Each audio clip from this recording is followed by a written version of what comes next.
के नशे में चूर और लग्जरी सुविधाओं की आदी हो चुकी ट्रेनी आईएएस ऑफिसर पूजा खेडकर की अब बुरे दिनों की शुरुआत हो चुकी है। बददिमाग ट्रेनी आईएएस की सारी हेकड़ी अब निकल रही है। पावर के नशे में वो शायद ये भूल गई थी कि कानून सबके लिए बराबर है, जिसको याद दिलाते हुए शाह ने तगड़ा एक्शन लिया है और साथ ही बुलडोजर एक्शन से भी पूजा खेडकर की मुसीबत में इजाफा हुआ है। एक तरफ तो पूजा खेडकर के घर पर बुलडोजर चला, तो वहीं दूसरी तरफ अब पूजा खेडकर की मां भी गिरफ्तार हो गई हैं। तो चलिए आपको पूरी कहानी बताते हैं और साथ ही पूजा खेडकर के पिता को लेकर एक ऐसे धमाकेदार खुलासा करेंगे जिसके बारे में आपने सोचा भी नहीं होगा। नमस्कार, मैं आपके साथ प्रियांशी मिश्रा और आप देख रहे हैं कैपिटल टीवी का खास show special story. Trainee IAS Pooja Khedkar की निकली हेकड़ी, पुलिस की गिरफ्त में पूजा खेडकर की मां। पूजा खेडकर के पिता को लेकर धमाकेदार खुलासा। लंबे वक्त से विवादों में घिरी पूजा खेडकर की मुश्किलें कम होने का नाम नहीं ले रही हैं। पिछले दिनों उनकी मां भी विवादों में आई, जब उनके हाथ में पिस्टल लहराते हुए एक वीडियो सोशल मीडिया पर वायरल हुआ था। इस घटना के बाद से ही पूजा की मां और पिता दोनों ही फरार चल रहे थे।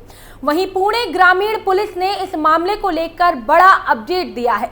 पुणे ग्रामीण पुलिस के एसपी पंकज देशमुख ने बताया कि आईएएस प्रशिक्षु पूजा खेडकर की मां मनोरमा खेडकर को महाड़ में से हिरासत में ले लिया गया है, जिसके बाद पूजा खेडकर की मुश्किलें और ज्यादा बढ़ने वाली हैं, क्योंकि अब धीरे धीरे पूजा खेडकर और उनके परिवार को लेकर सारी परतें खुलती जा रही हैं। अब चलिए आपको बताते हैं कि आखिर पूजा खेडकर की मां पर क्या आरोप है। आईएएस पूजा खेडकर की मां पर क्या है आरोप? ट्रेनी आईएएस अधिकारी पूजा खेडकर की मां मनोरमा खेडकर को पुणे पुलिस ने कथित तौर पर अवैध बंदूक रखने के आरोप में गिरफ्तार किया। बता दें कि मनोरमा खेडकर की गिरफ्तारी हाल ही में सामने आए एक वायरल वीडियो के कारण हुई है, जिसमें उन्हें पुणे जिले के मुलशी गांव में जमीन विवाद को लेकर स्थानीय किसानों से झगड़ा करते हुए पिस्तौल लहराते हुए दिखाया गया है। फुटेज सामने आने के बाद लोगों में आक्रोश पैदा हो गया। वायरल वीडियो में मनोरमा एक किसान के साथ तीखी बहस करते हुए दिखाई दे रही हैं, जो कथित तौर पर उनके नाम पर जमीन के दस्तावेज दिखाने की मांग कर रहा था। जैसे जैसे तनाव बढ़ता गया, उन्होंने धमकी भरे अंदाज में बंदूक लहराई, लेकिन मुठभेड़ को रिकॉर्ड कर रहे एक कैमरे को देखकर तुरंत उसे छिपा लिया। वीडियो वायरल होने के बाद पुलिस ने मनोरमा और उनके पति दिलीप खेडकर की तलाश शुरू कर दी थी। पुणे ग्रामीण में पौड़ पुलिस ने खेडकर दंपत्ति और 5 अन्य के खिलाफ भारतीय न्याय संहिता की धाराओं, जिसमें धारा 323 बेईमानी या धोखाधड़ी से संपत्ति हटाना या छिपाना और शस्त्र अधिनियम की संबंधित धाराएं शामिल हैं, के तहत मामला दर्ज किया है।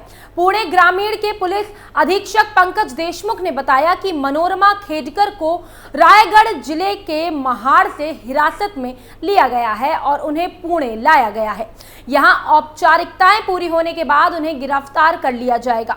मामले में आरोपी मनोरमा, उसके पति और 5 अन्य लोगों का पता लगाने के लिए कई टीमें गठित की गई थी। पुलिस सूत्रों के मुताबिक मनोरमा का फोन बंद था, वो जांच में भी सहयोग नहीं कर रही थी। पुलिस बानेर में मौजूद उनके बंगले पर भी पहुंची और वीडियो रिकॉर्ड किया, जहां अधिकारियों को कोई नहीं मिला। पुलिस का कहना था कि मनोरमा और दिलीप जांच में सहयोग नहीं कर रहे थे। पूजा के परिवार की तलाश में पुलिस सर्च ऑपरेशन चला रही थी। अब पूजा खेडकर की मां पुलिस की हिरासत में है, जिसके बाद आगे क्या कुछ होगा ये देखना काफी अहम होगा।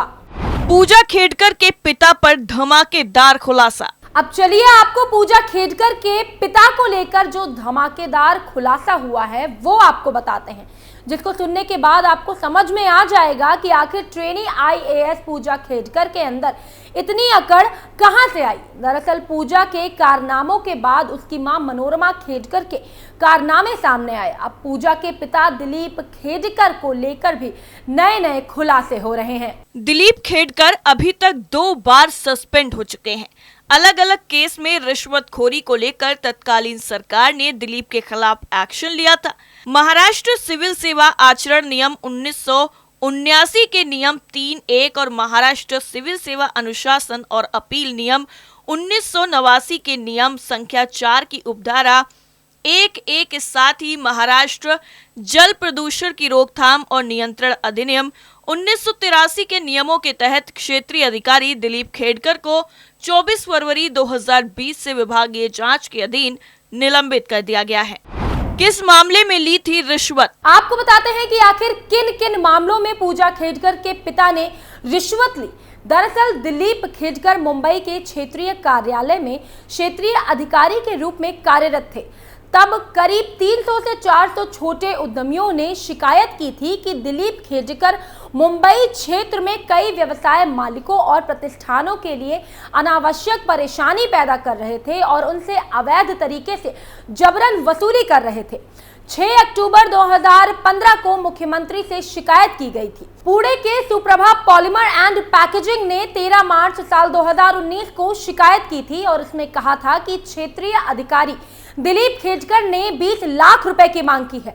समझौता 13 लाख रुपए बताई गई। इस शिकायत की प्रारंभिक जांच में आदेश मुख्यालय के माध्यम से दिया गया था। दिलीप खेडकर जब कोल्हापुर के क्षेत्रीय कार्यालय में कार्यरत थे तब बोर्ड के कोल्हापुर मिल और टिम्बर मर्चेंट द्वारा पुलिस उपाधीक्षक से 1 मार्च 2018 को की शिकायत मिली थी। इस शिकायत में उद्यमी से पैसे की मांग की गई थी और बिजली पानी की आपूर्ति बहाल करने के लिए रुपयों की मांग की गई थी। इतना ही नहीं, नोटिस वापस लेने के लिए 25,000 और 50,000 रुपए की मांग की गई थी। सतारा के सोना ऑयल प्राइवेट लिमिटेड ने 15 मार्च 2019 पत्र में माध्यम से शिकायत की थी। इसमें कहा गया था कि 50,000 रुपए की मांग की गई है। दिलीप खेडकर ने उन्हें परेशान किया है क्योंकि संबंधित उद्योग ने उक्त राशि का भुगतान करने से इनकार कर दिया था। क्षेत्रीय अधिकारी दिलीप खेडकर का कोल्हापुर से मैत्री कक्ष महाराष्ट्र लघु उद्योग विकास निगम मुंबई में ट्रांसफर कर दिया गया था, लेकिन दिलीप खेडकर ने पद ग्रहण नहीं किया और बिना अनुमति के 6 से 7 महीने तक गैर हाजिर रहे। वहीं एंटी करप्शन ब्यूरो यानी एसीबी के शीर्ष सूत्रों ने बताया कि ऐसे संकेत मिल रहे हैं कि ट्रेनी आईएएस पूजा खेडकर के पिता दिलीप खेडकर ने महाराष्ट्र सरकार में अपनी सेवा के दौरान आय से अधिक संपत्ति अर्जित की थी। वो साल 2020 में महाराष्ट्र प्रदूषण नियंत्रण बोर्ड एनपीसीबी के डायरेक्टर पद से रिटायर्ड हुए थे। पूजा खेडकर पर बुलडोजर कार्रवाई। पुणे नगर निगम में बवाली आईएएस से ट्रेनी पूजा खेडकर के पुणे में मौजूद आवास पर अवैध अतिक्रमण के खिलाफ कार्यवाही की है। 17 जुलाई को एक वीडियो सामने आया जिसमें पूजा खेडकर के परिवार के बंगले के बाहर के क्षेत्र का एक हिस्से को आंशिक रूप से ढाते हुए दिखाया गया है। ये कार्यवाही पुणे नगर निगम के अधिकारियों की तरफ से पूजा खेडकर के आवास पर फुटपाथ पर अवैध अतिक्रमण के लिए नोटिस जारी करने के कुछ दिनों बाद की गई। मीडिया रिपोर्ट्स के मुताबिक खेडकर के घर के गेट पर चिपकाया गया नोटिस उनके मां मनोरमा खेडकर को संबोधित था। पीएमसी के अतिक्रमण विभाग ने पहले नोटिस दी थी कि खेडकर के घर में नगर निगम के अधिकार क्षेत्र की जमीन है जिस पर अनधिकृत निर्माण किया गया है। नोटिस में कहा गया कि बंगले से लगे फुटपाथ पर 60/3 का अतिक्रमण लोगों के लिए परेशानी का कारण बन रहा है। कथित तौर पर इसमें 7 दिनों के भीतर अतिक्रमण हटाने का निर्देश दिया गया था। ऐसा न करने पर पीएमसी आवश्यक कार्यवाही करेगी। खेडकर परिवार ने फुटपाथ क्षेत्र पे पेड़ पौधे लगाकर अपनी संपत्ति को सुंदर बनाया था। रिपोर्ट के मुताबिक नोटिस के बावजूद परिवार की तरफ से कोई प्रतिक्रिया नहीं मिली, जिसके बाद बुलडोजर चलाया गया। विकलांगता सर्टिफिकेट से खुली पोल। यूपीएससी सिलेक्शन को लेकर विवादों में घिरी ट्रेनी आईएएस अफसर पूजा खेडकर का विकलांगता सर्टिफिकेट सामने आया है। पुणे के यशवंतराव चौहान मेमोरियल अस्पताल से 24 अगस्त 2022 को जारी इस सर्टिफिकेट में उन्हें 7% विकलांग बताया गया है। यूपीएससी के नियम के मुताबिक विकलांग कोटे में सिलेक्शन के लिए 40% डिसेबिलिटी होना जरूरी है। वाईसीएम के डीन राजेंद्र वाल्वे ने 16 जुलाई को कहा कि 7% का मतलब है कि शरीर में कोई बड़ी विकलांगता नहीं है। पूजा का मामला लोकोमीटर डिसेबिलिटी यानी चलने फिरने में परेशानी से जुड़ा हुआ है। पुणे के विकलांगता आयुक्त कार्यालय ने पुलिस को पूजा खेडकर की तरफ से पेश किए गए सर्टिफिकेट की जांच करने के आदेश दिए हैं। इस सर्टिफिकेट में पूजा ने अपने एड्रेस भी गलत डाल रखे हैं। लेकिन अब पूजा खेडकर पर चारों तरफ से डंडा चल रहा है। विवादों में घिरने के बाद उत्तराखंड के मसूरी में मौजूद Lal Bahadur Shastri national administration academy ने पूजा खेडकर का महाराष्ट्र से ट्रेनिंग प्रोग्राम रद्द कर दिया है। इसी के साथ ही एकेडमी ने उन्हें तत्काल वापस बुलाने के लिए लेटर भी जारी किया है। इसके अलावा एकेडमी ने महाराष्ट्र सरकार को भी इस मामले में पत्र लिखकर सूचना दी है। अब देखना यह होगा कि इस मामले में आगे क्या कुछ एक्शन देखने को मिलता है। हमारी स्पेशल स्टोरी आपको कैसी लगी कमेंट बॉक्स में जरूर बताएं। फिलहाल के लिए इतना ही। ऐसी खबरों को जानने के लिए आप देखते रहिए कैपिटल टीवी। नमस्कार।